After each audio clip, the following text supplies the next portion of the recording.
छोटे से घर में जहां दीवारें हर बात की गवाह थी और हर कोने में संघर्ष की कहानियां दबी हुई थी, वहां शारदा देवी का जीवन किसी करुणा गीत से कम नहीं था। उसकी शादी महज 14 साल की उम्र में रघुनाथ से हुई थी। यह विवाह उस दौर की परंपराओं और सामाजिक नियमों के अनुसार तय हुआ था, जहां लड़की की मर्जी का कोई भी स्थान नहीं था। शारदा ने सपने देखे थे कि उसका जीवन खुशहाल होगा, लेकिन शादी के कुछ ही दिनों में उसे समझ में आ गया कि उसकी जिंदगी आसान नहीं होगी। शादी के पहले दिन जब शारदा ने ससुराल की दहलीज पर कदम रखा, तो उसे लगा कि अब उसका नया परिवार उसे अपने में समा लेगा। लेकिन स्वागत की रस्में खत्म होते ही जैसे सब कुछ बदल गया।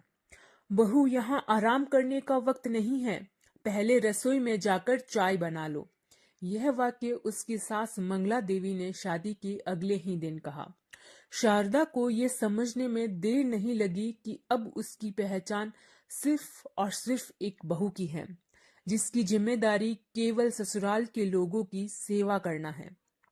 पहले कुछ दिनों तक शारदा ने इसे सामान्य समझा, लेकिन जैसे जैसे दिन बीतते गए, यह सामान्य नहीं बल्कि उसकी जिंदगी का हिस्सा बन गया। मंगला देवी के लिए बहू का मतलब था एक बंधुआ मजदूर। उनका मानना था कि बहू का काम केवल घर के काम करना और ससुराल के नियमों का पालन करना है। शारदा सुबह 4 बजे उठती, सबसे पहले पानी भरने जाती। गांव के घर से नल नहीं था, इसीलिए शारदा को मटके लेकर कुएं से पानी लाना पड़ता। फिर घर में झाड़ू पोछा लगाना, गाय भैंसों को चारा देना और रसोई संभालना उनकी दिनचर्या थी। एक बार शारदा ने रात में थकावट के कारण अगले दिन सुबह देर से उठने की गलती कर दी। मंगला देवी ने उसके सबके सामने अपमानित किया। क्या रानी महारानी की तरह सोती रहोगी? बहू का मतलब काम करना है, न कि आराम करना।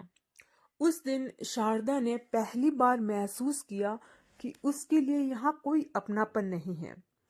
अगर मंगला देवी सख्त थी, तो रघुनाथ का रवैया शारदा के जीवन को और कठिन बना देता। वह अपने माँ की हर बात को सही मानता और शारदा को कभी समर्थन नहीं देता। शुरुआत में शारदा ने सोचा कि समय के साथ पति का व्यवहार बदल जाएगा, लेकिन ऐसा कुछ भी नहीं हुआ। एक बार खाना बनाते समय शारदा से रोटी जल गई। रघुनाथ को जब ये बात पता चली, तो उसने शारदा पर गुस्सा करते हुए कहा कि तुम एक रोटी भी नहीं बना सकती। माँ कहती थी कि तुम्हारे जैसे घर से लड़की लाना गलती थी। यह शब्द शारदा के दिल पर गहरा घाव कर गई। उसने पति से कुछ कहने की कोशिश की, लेकिन रघुनाथ ने उसे चुप करा दिया। रघुनाथ का व्यवहार दिन ब दिन कठोर होता गया। वह छोटी छोटी बातों पर शारदा को डांटता, यहाँ तक कि कभी कभी हाथ भी उठा लेता। शारदा के लिए यह सब सहन करना आसान नहीं था, लेकिन उसने अपने दर्द को चुपचाप सहने की आदत बना ली।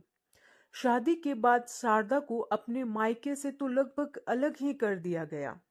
मंगला देवी का मानना था कि शादी के बाद लड़की को अपने माता पिता से ज्यादा लगाव नहीं रखना चाहिए। अगर शारदा कभी अपने मायके जाने की बात करती, तो मंगला देवी ताने मारती। क्या मायके का चूल्हा जलाने जा रही हो? अब तुम्हारा घर वो नहीं, तुम्हारा घर यही है। और रघुनाथ भी इस बात में अपनी माँ का ही समर्थन करता।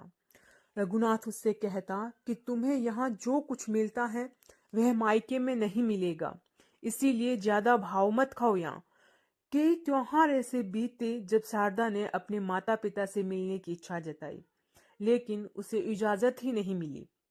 वह अपने आंसुओं को छिपाकर त्योहार की तैयारियों में जुट जाती। शारदा का जीवन अपमान और तानों से भरा हुआ था। एक बार उसने ससुराल की किसी रिश्तेदार के सामने अपनी बात कहने की कोशिश की, तो मंगला देवी ने उसे जोर से डांट दिया।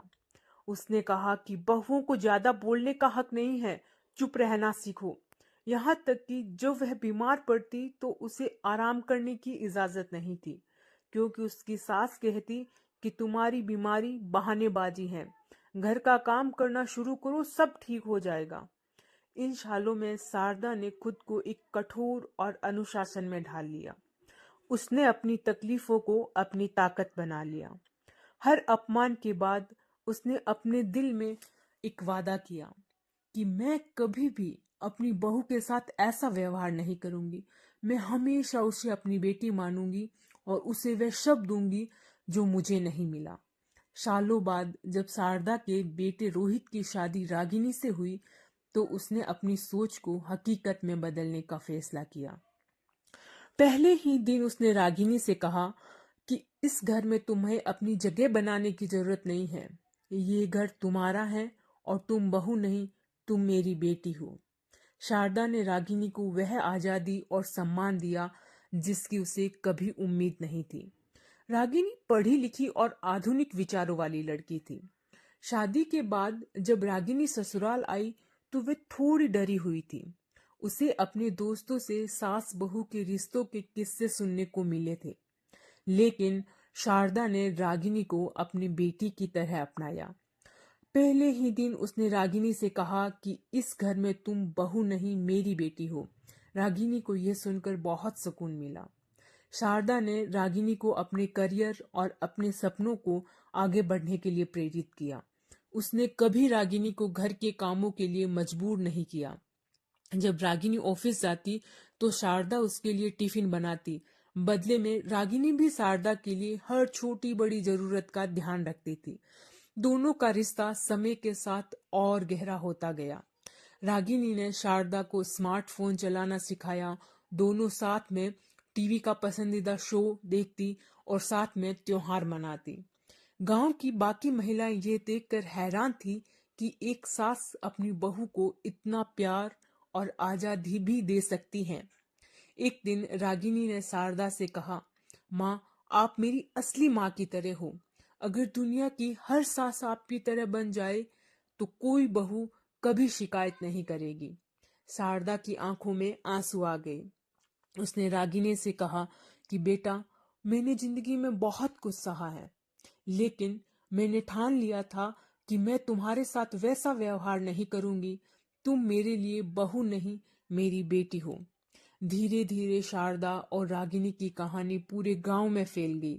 दूसरी औरतें भी शारदा की तरह अपनी बहुओं के साथ प्यार और सम्मान से पेश आने लगी। सास बहू का ये रिश्ता बदलाव की मिसाल बन गया। शारदा की कहानी यह सिखाती है कि कठिनाइयों में इंसान को तोड़ने के लिए नहीं, बल्कि उसे और मजबूत बनाने के लिए आती हैं। कैसी लगी आपको ये कहानी? अच्छी लगी हो तो लाइक शेयर सब्सक्राइब जरूर करें।